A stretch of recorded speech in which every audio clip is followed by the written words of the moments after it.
আসসালামু আলাইকুম বন্ধুরা, আশা করি আপনারা সবাই ভালো আছেন। আজকে আমি ফজরের নামাজ পড়ে আসার পরে আমার মা আমাকে বলে যে একটু আম কুড়ে নিয়ে আসতে। তো আমি বাগানে এসেছি আম কুড়ানোর জন্য।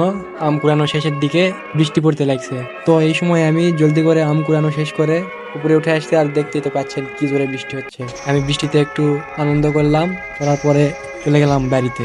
বাড়িতে গিয়ে পাঞ্জাবি খুলে আমি আমার আম্মুর সঙ্গে আমগুলো ছিলে কি সুন্দর করে আটি বের করে নিচ্ছি, দেখতেই পাচ্ছেন আপনারা ভিডিওতে। তো এই আমগুলো এখন ছিলা হয়ে গেছে, এগুলো ভালো করে ধুয়ে নিছি। ধুয়ে নেওয়ার পরে আমি আর আমার মা মিলে এগুলোকে এখন সিদ্ধ করব। সিদ্ধ করা শেষে এখন এগুলোকে গরম গরম অবস্থায় ভালো করে ধুয়ে নিয়ে আবার ব্লেন্ডার করে নিব। এই তো দেখতেই পাচ্ছেন ব্লেন্ডার করা শেষ। এটা যত তাড়াতাড়ি গরম অবস্থায় ব্লেন্ডার করবেন তত ভালো ফিনিশিং আসবে। এটা যত সুন্দর ফিনিশিং দিবেন আমটাও তত সুন্দর শেপ নিবে। তো এখানে আর বেশি কথা বাড়াচ্ছি না, এখন কয়রাতে পরিমাণ মতো তেল দিয়ে নিলাম।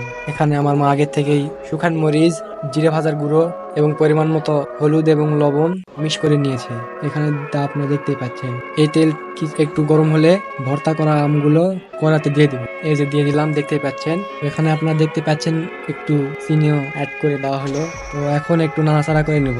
নাড়াচাড়া করার পরে সব আমগুলো দিয়ে দিব।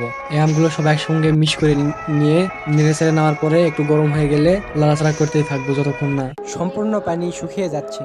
তো এখন আপনারা দেখতে পাচ্ছেন শেষের দিকে এখন প্রায় আধা ঘন্টার মতো জাল দেওয়া হয়েছে এখানে। এখন প্রায় পানি শুকানোর দিকে। তো এখন ভালো করে নাড়াচাড়া করে নিয়ে শেষ পর্যায়ে এটা এখন প্রস্তুত। এটা এখন নামিয়ে নেব। এখানে আমরা কুলা ব্যবহার করেছি।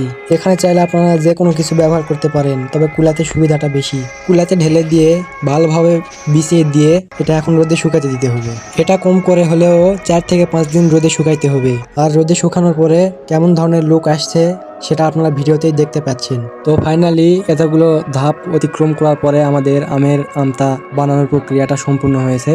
এখন এটা বাজারজাত করে আপনি বিক্রয় করতে পারেন, চাইলে ফ্রিজে সংরক্ষণ করে দীর্ঘদিন খেতেও পারেন।